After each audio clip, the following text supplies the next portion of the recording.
How do you talk about the threat to democracy, which is real, when a president says things like he says? Do you just not say anything because it may incite somebody? Now at 5, an exclusive NBC interview with President Biden. And also big news out of the Republican National Convention. Former President Donald Trump now the Republican nominee days after an assassination attempt. Plus, wildfire season ramps up. We're keeping an eye on some of the bigger blazes that have already charred thousands of acres.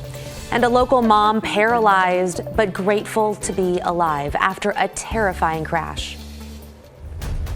But first, to breaking news this evening that renowned Portland chef Naomi Pomeroy has reportedly died after she apparently drowned while floating over the weekend in the Willamette River. The Benton County Sheriff's Office telling our news partner KEZI that 3 people in inner tubes hit some sort of snag in Corvallis in the river Saturday evening. 1 person without a life jacket going under. The Oregonian reporting that person was Pomeroy. Pomeroy was best known for her fine dining restaurant Beast. In 2014, she won a James Beard Award for Best Chef in the Northwest. Most recently, she opened up a custard shop on Southeast Division.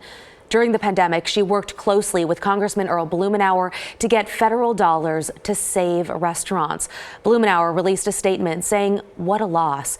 Naomi was not just a fabulous chef and entrepreneur, but an amazing human being. Her impact went far beyond Portland, helping establish our leadership and reputation for food excellence. She will be greatly missed.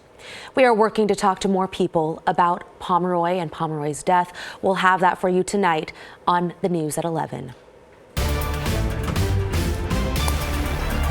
Well, this evening, the GOP convention is kicked off in primetime in Milwaukee 2 days after former President Donald Trump was shot and wounded at a rally in Pennsylvania. The big news this Monday, Trump announcing Ohio Senator J.D. Vance as his vice presidential pick.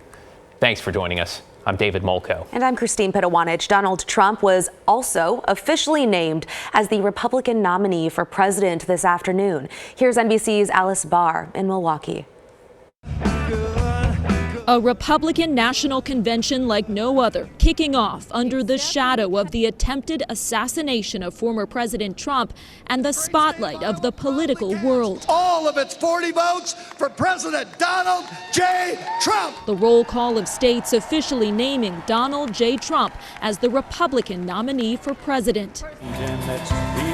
And in a highly anticipated move, announcing his running mate, Senator J.D. Vance of Ohio. The 39-year-old first-term senator rose to prominence with his 2016 memoir, Hillbilly Elegy, focused on rural poverty. The one-time Trump critic, now a fierce ally.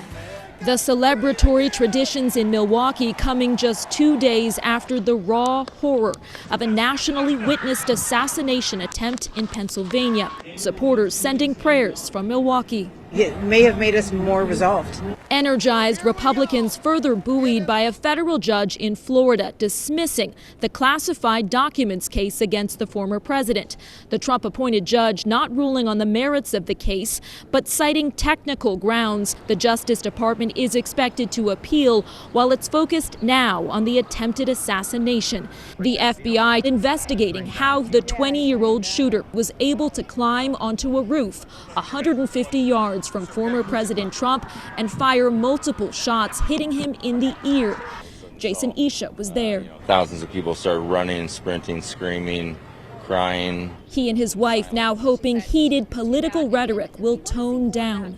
We want to see it on our side, too. We want to see it on everybody's side. In an Oval Office address, President Biden called on Americans to reject political violence and unite. A message former President Trump is expected to drive home during this week's convention. Former President Trump is set to formally accept his nomination here at the RNC on Thursday, and he is reportedly rewriting that speech to focus more on a message of unity. In Milwaukee, Alice Barr, NBC News. Let's bring in our Blair Best now. Blair, you spent the day talking with Oregon lawmakers and a person representing Oregon's Republican Party at the convention. What did they have to say to you? Well, given Saturday's assassination attempt of the former president, many assumed the Republican National Convention would be canceled. And talking with the Oregon National Committee man there today, he says Oregon delegates are just grateful to be there and that there's a feeling of unity. This convention will come to order. Images from inside the Republican National Convention Monday in Wisconsin show a packed arena as former President Donald Trump is formally nominated as the GOP candidate just days after he was shot during a rally in Pennsylvania that's now being investigated as an assassination attempt. Dan Mason is the Republican Convention's national committee man for Oregon.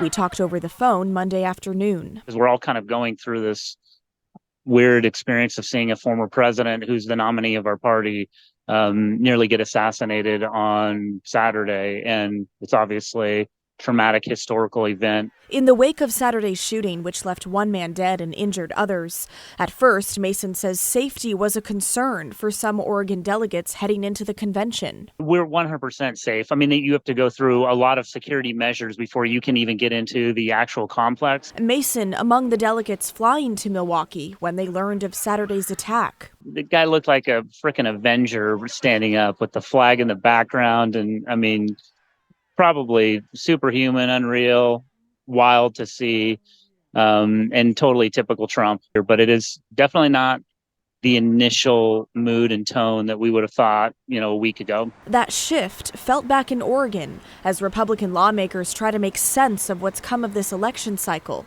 that's so far proven to be unpredictable and now deadly. I think no matter which side of the aisle you're on, we have to look in the mirror and show that this political rhetoric that has started and has continued to go can cause people to lose their life and push people in a direction, and it has to stop. We really need to come together and stop blaming each side. I do have some hope for our nation because all of our elected leaders are calling for some sort of diffusing this left versus right rhetoric. We need to step back from the passions and actually talk about things. And unfortunately, Trump, I don't think, is going to have that wherewithal. I don't think those folks around him are going to have that wherewithal. And I think they're going to try to capitalize on the energy. And now it's going to just go down a very different path. Now, talking with the Oregon National Committee man Dan Mason today, he said given Saturday's attack, they're expecting to hear the most memorable presidential nomination speech of all time. And he tells us that speech will happen on Thursday. Christine. Yeah, a lot more to come this week from the RNC. Thank you, Blair. And we want to let you know tonight, Lester Holt with NBC Nightly News will have an exclusive one-on-one interview with President Biden. In that interview, the president addressed some of his rhetoric prior to the assassination attempt against Donald Trump. Take a listen to this brief clip. I didn't say crosshairs. I was talking about focus on. Look, the truth of the matter was, what I guess I was talking about at the time was there was very little focus on Trump's agenda. Yeah, the term is bullseye. It was a mistake to use the word. I didn't say crosshairs. I meant bullseye. I meant focus on him. Focus on what he's doing. Focus on his policies. Nightly will have a preview at 5:30, followed by the full interview at 6 o'clock. NBC's coverage of the RNC will come after that. This also means some newscast changes for us. We'll have a special edition of KGW News at 9 o'clock tonight, and the story will be airing at 9:30.